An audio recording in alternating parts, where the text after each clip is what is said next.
Everyone's talking about the Quest 3S as a budget option for VR, but after spending good time with it, I'm here to tell you it's more than that. Hi, I'm Cass and I've been reviewing VR headsets for over 7 years now, and today I'm breaking down why the Quest 3S might just be a great balance of price and performance, and why it's not just the cheaper alternative to the Quest 3, and also when not to buy it. Grab a coffee with me and join me beyond reality.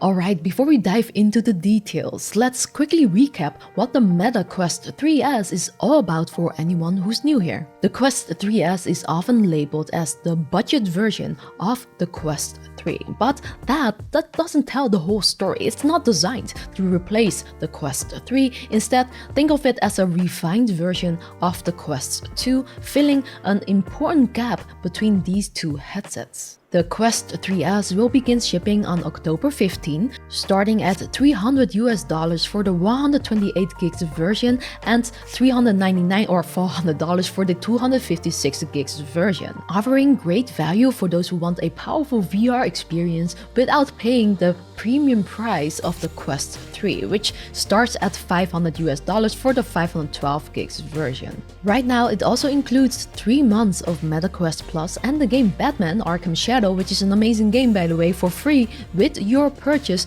which is valid from now through April 30th, 2025 with some restrictions applying. You can check out the link below for all that. It is an affiliate link that supports the channel, but no pressure at all to use it, but thank you if you do. Now, the Quest 3S comes with the same powerful Snapdragon XR2 Gen 2 processor as the Quest 3. This means you're getting double the GPU power of the Quest 2, giving it the performance to handle the same VR and mixed reality experiences. So while it might be seen as a more budget-friendly option, it is a strong contender on its own. So why did Meta even release the 3S 1 year after the Quest 3? At first, it might seem like a strange move, but it actually makes a lot of sense. The 3S isn't here to compete with the Quest 3. It's Meta's way of keeping Quest 2 users in the ecosystem without pushing them towards alternatives. So if you're on a budget but still want a solid standalone VR, the 3S is Meta's way of saying, come to us. But if you're thinking of getting the 256 gigs version at $400, then you should definitely stick around to see if maybe dropping an extra $100 might be a better investment for you. Full disclosure, MetaQuest has sent me this headset here for review as anyone else here on YouTube, but as always, our opinions are our own and no one checked this video. Let's quickly go over what you get in the box. Inside you find the Quest 3S head strap with the soft strap already attached along with 2 controllers. It also includes a glasses spacer, a USB-C to USB-C cable, a charger, and the usual documentation. One thing I really like is that you can actually use the box as a stand for the headset. Nothing fancy, but a nice touch if you don't already have a dedicated spot for it yet. Because who actually has a dedicated VR display stand just lying around? Oh wait, maybe I do. The Quest 3S uses the same display tech as the Quest 2, a single LCD screen with a resolution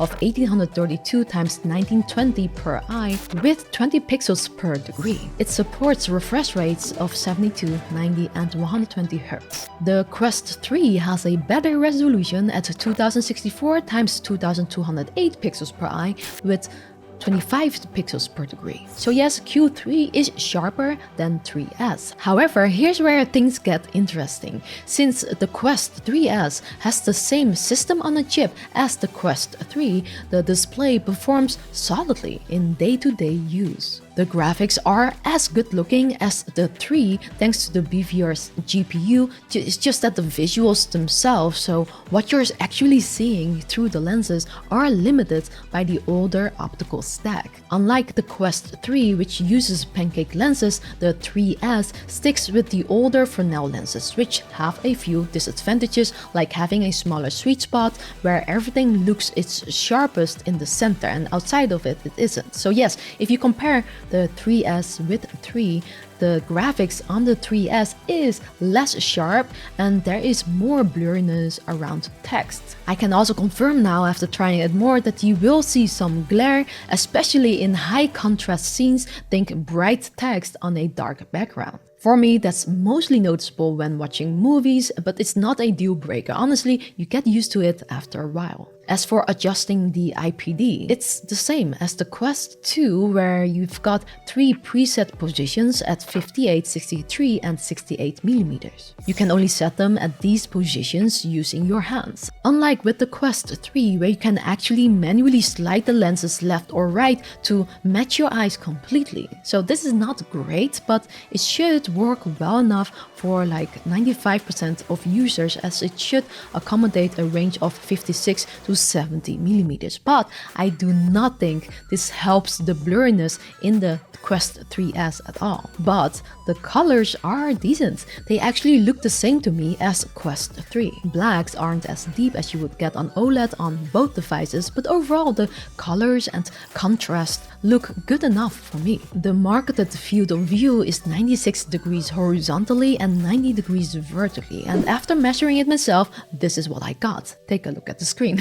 Not a huge difference, but it is a bit smaller than most headsets. So while the Quest 3S has the power to push better graphics, it's held back by older displays and lenses. So yes, Quest 3 definitely wins in visual clarity, but I have to note that for most people, especially those upgrading from a Quest 2, the differences might not matter as much. In fact, unless you've been spoiled by the Quest 3 pancake lenses, I think the 3S will look perfectly fine for casual use. But let's talk about the look and feel now, starting with the design changes. One of the first things you'll notice is the location of the cameras on the front, along with a slimmer profile compared to the Quest 2. It's about 20% thinner, which doesn't do much except make it look like the Quest 3 and Quest 2 had a little baby and it got a tiny bit more chubby with 10 extra grams than the Quest 2 at 514 grams, which is too small of a difference to make a difference. Personally, I don't think this is the prettiest headset of them all, but you know, that doesn't matter when you're wearing it. But what does matter is the balance for VR headsets for the comfort. However, out of the box, the Quest 3S is not an improvement in this department. The included soft strap doesn't do the headset any favors for long sessions. It's just not enough for me. I had to switch to an Elite strap almost immediately, and once I did it, it made a world of difference. So if you're planning on long VR sessions, I highly recommend upgrading the strap. One nice thing is that the sides of the headset haven't changed, meaning Quest 3 straps will still work with the Quest 3S, which is great for anyone looking to swap in a more comfortable strap, as there will be a lot more options out there. Speaking of strap upgrades, I've been testing out 2 new head straps from Kiwi Design, who are sponsoring this part of the video, so thanks to them. Both straps are super comfortable and come with a built-in battery to extend your playtime. First is the K4 Boost battery head strap, which places the battery at the back for better weight distribution and keeps everything looking neat with an integrated cable. Then there's the H4 Boost Halo strap, which shifts pressure to your forehead and has a ton of adjustments, including things like a headset raiser and a 52-degree hinge for extra comfort. Both straps have a dual PD chips for fast recharging of both the headset and the strap, supporting up to 45 watts input. Which one's better depends on your head shape, but I'm loving the K4 Boost. Definitely worth checking out if you want more comfort without breaking the bank. Check it out using the links below, and now let's get back into it. The Quest 3 is more balanced out of the box as it's thinner, so logically the Quest 3 is more comfortable than the 3S. That said, you can always mod the 3S to your liking, and with the right accessories, it becomes much more manageable, just like any other VR headset out there. Just look at these crazy mods people have been doing on Reddit. Unfortunately, the face cover is different, so you won't be able to use the Quest 3 face covers here. However, it's easy to remove the face cover, and then you can add a glasses spacer that is included if you need to accommodate nerdy glasses. I'm kidding, I love nerds. I am a nerd. But you can also grab prescription lens inserts if you want to avoid using the glasses spacer altogether. One last official accessory you might want to consider is the breathable face cover. I tried it playing Beat Saber and I gotta say it really works. It helps with getting more air out so it doesn't feel as hot. Just be aware that the mask design does let a bit of light leak from the sides. By the way, I put links of all the accessories I'm using with the Quest 3S below, so check it out and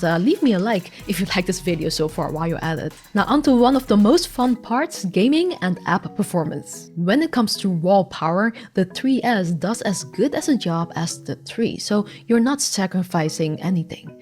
I tested out a few popular titles like Beat Saber, Ghost of Tabor, VR Chat, and even the upcoming Metro Awakening, and the 3S handled them all without a hitch. For most users, especially those who enjoy casual to moderately demanding games, the 3S provides plenty of performance. Personally, I didn't feel like I was missing out much on anything in terms of performance. Frame rates were stable and gameplay was consistently fluid across different titles. It's right up there with the Quest 3, which is pretty amazing, I think, for the price. But one of the most interesting features of the Quest 3S is its full color pass-through, which gives you access to all the same mixed reality experiences as the Quest 3. Both headsets share the same pass-through camera specs, 4 megapixels RGB cameras with 18 ppd. The key difference is that the Quest 3 has a hardware depth sensor, while the 3S relies on software only for depth estimation. After spending more time with the 3S, it's clear that if you're coming from the black and white pass-through of the Quest 2, the improvement is huge. There's no question here. However, compared to the Quest 3, the pass-through quality is a bit blurrier. Without the depth sensor, the 3S uses software to handle depth correction, which seems to be adding a slight delay, and this can cause a bit of ghosting during fast movements. And it gives the image a blurry, almost like it has like a soft filter over your real world. While it's not a deal breaker, the Quest 3 pass-through is just more comfortable to be in. Interestingly, when reading phone and monitors, it's clear as day on the Quest 3S as well though. Not sure how they did that, but good job, Meta. That said, for most practical tasks like checking your surroundings or mixed reality gaming, the Quest 3S's pass-through holds up. In games like Augmented Empire or Starship Home, you're not really looking at your environment a lot, but more at the 3D elements, and then the experience remains immersive even if the pass-through isn't quite as good as on the Quest 3. One thing I've noticed over time is how the pass-through camera performs in different lighting conditions. In well-lit environments, the pass-through looks good, but in dimmer settings, it becomes very grainy, which is the same on both Quest 3 and 3S. However, in the 3S, I've noticed one extra distortion, which is this horizontal black bending. This seems to happen when the camera struggles with the flicker of indoor lighting. So keep in mind that if you're playing like a vampire, the quality can drop. Although it is pretty easy to just turn on some lights unless you're really a vampire. Now, if you don't know by now, I'm personally a huge fan of mixed reality. Aside from it being a lot of fun playing MR games, it's also been really useful for things beyond gaming. So I enjoy seeing Meta updating the software. You can now pull up 2D apps and position them in your environment easily now, turning any room into like a virtual workspace or a cinema-sized screen for watching movies or playing flat games like with Xbox Game Pass. You can multitask now, watching YouTube or listening to music while working or VR gaming.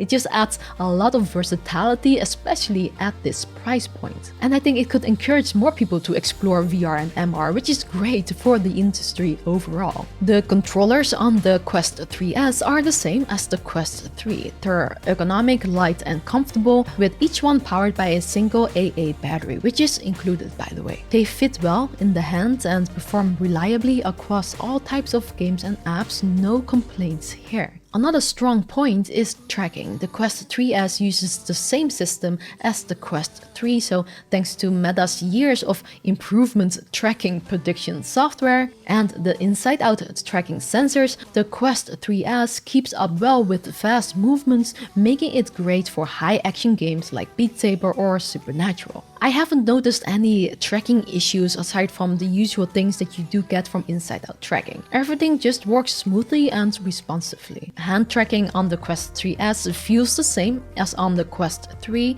It is a nice feature to have, but still not the most reliable way to use the headset due to the latency and limited range. But that said, it is fun for lighter, more casual experiences like Vacation Simulator, where precision isn't as important. Battery life on the Quest 3S clocks in at around 2 hours on average. If you play a lot of intensive games, it will be less, and also because I was recording, it is also less, and I think this is only slightly better than the Quest 3, which is interesting because the Quest 3S does have a smaller battery capacity at 4324 mAh.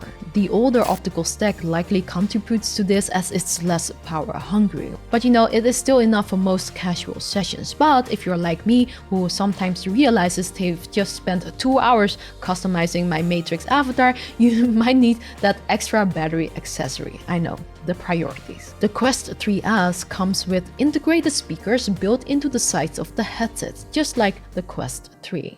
For casual play, the sound is okay, clear enough for most games and apps, but if you're looking for better immersion or deeper audio, you'll definitely want to plug in your own Bluetooth headphones or use the USB-C input for a wired option. Unfortunately, there is no dedicated 3.5mm audio jack anymore, so keep that in mind if you prefer a wired connection. But the overall audio experience is pretty much the same as on the Quest 3. Now let's do a quick microphone test. This is what the Quest 3S microphone sounds like. The Quest 3S uses 2 built-in microphones compared to the 3 on the Quest 3.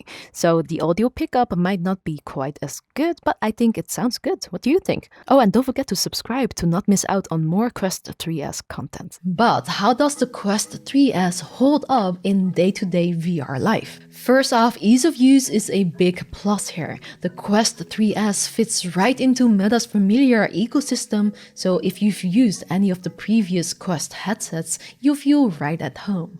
But even if you're new to VR, you'll be stepping into software that's been refined over several years now. Meta has been adding tons of features, making it way more robust than what we had a few years ago. And you're getting access to the same software as the more expensive Quest 3, which still baffles me if I think about the price difference. When it comes to UI and navigation, Meta has really improved. Features like multitasking expanded to the app support, and the increasing library of VR and mixed reality games make it feel more and more like a complete system. That said, improvements can still be made, and there are bugs, weird pop-ups and glitches here and there, but that's the same on Quest 3, and usually a quick restart will fix it. So I hope you understand now that the only big difference here is how everything looks through the old lenses. So that brings us to the question: who exactly is the Quest 3S for? Let's break it down. Now, if you're still rocking a Quest 2, the 3S at $300 is a really solid upgrade without jumping to the higher price of the Quest 3. It gives you much better performance thanks to the upgraded processor and introduces you to the world of color pass-through and mixed reality. The 3S is also nice for anyone just getting into VR as a great entry point. Plus, if you've got someone else in the house, it could also be an affordable secondary headset to have for multiplayer or party games. Now, if you're thinking about the Quest 3S but also eyeing the Quest 3, it really depends on your budget. I would say, if you're considering the 256 gigs version of the Quest 3S, it's worth thinking about spending that extra $100 for the Quest 3 because the pancake lenses are stunning and definitely elevate the overall experience. But if budget is your top priority, the Quest 3S won't leave you feeling like you've missed out too much. Think of it this way: it's like choosing between premium coffee and the still tastes pretty good coffee. The Quest 3, that's your fancy latte. Top tier, looks amazing, tastes amazing. The Quest 3S more like a solid iced coffee. Both get the job done and you'll be happy with either one, just once a little fancier. You've got to ask yourself, how often are you going to be using VR? If it's more of a casual thing, the Quest 3S might be the smarter middle ground at this price point for now. Plus, if you are playing a lot of VR in a year or two, you can always upgrade to whatever meta releases next, possibly a Quest 4. And before you ask, no, I don't have insider info on a new headset just yet, but based on their release history, it's definitely possible that it will come next year. Don't forget to check out the links down below and let me know in the comments, are you thinking about getting the Quest 3S or are you looking for something else? Thanks for watching, and remember to subscribe if you want more Quest 3S content or if you just like watching me make terrible coffee analogies.